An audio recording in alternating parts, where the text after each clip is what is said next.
پیارے ناظرین، یہ رات بھی عجیب تھی۔ چاندنی زمین پر بکھری ہوئی تھی، مگر آمنہ کا دل اندھیروں میں ڈوبا ہوا تھا۔ وہ حافظہ قرآن تھی، اللہ کے کلام کی آمین، مگر آج اس کی آنکھوں میں آنسو تھے اور دل زخموں سے چور۔ آمنہ نے کم عمر میں قرآن کو اپنے دل میں اتار لیا تھا۔ وہ جانتی تھی کہ اس دنیا کی حقیقت فانی ہے، مگر قرآن وہ تو زندگی کی روشنی ہے۔ آمنہ کے والد ایک مزدور تھے، مگر اپنی بیٹی کے دین پر نازاں رہتے۔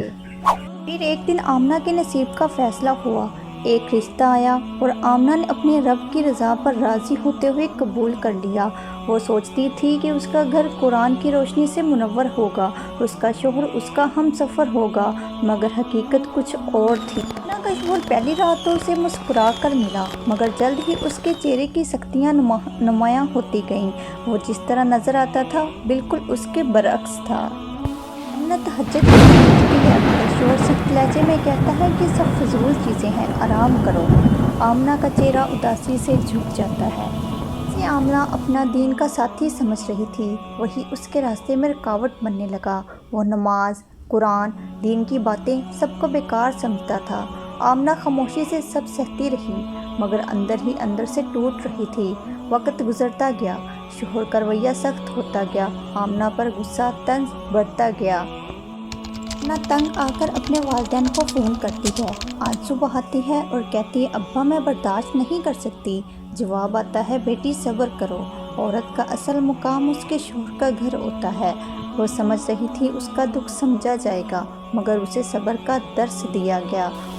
پھر ایک دن وہ وقت آیا جس کی امید نہیں تھی۔ شوہر نے 2 لفظ کہے اور آمنہ کو طلاق دے دی۔ آمنہ دروازے کے باہر کھڑی تھی، ہاتھ میں صرف ایک قرآن، چہرے پر آنسو اور رات کی تاریکی میں بالکل تنہا۔ لیکن آمنہ ٹوٹی نہیں، اس نے صبر کا دامن نہیں چھوڑا، کیونکہ جس کے پاس قرآن ہو وہ کبھی تنہا نہیں ہوتا۔ اس نے اپنی آزمائش کو ہی اپنی روشنی بنا لیا اور بچیوں کو قرآن سکھانے لگی۔ وہ جان گئی تھی کہ اللہ کی محبت کسی بھی دنیاوی رشتے سے زیادہ قیمتی نہیں ہے۔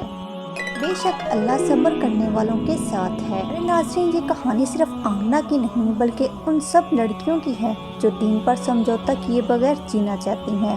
سچا رشتہ وہی ہوتا ہے جو دنیا کے ساتھ آخرت میں بھی کامیاب کرے، اور اگر آزمائش آئے تو اللہ پر بھروسہ کبھی نہ چھوڑے۔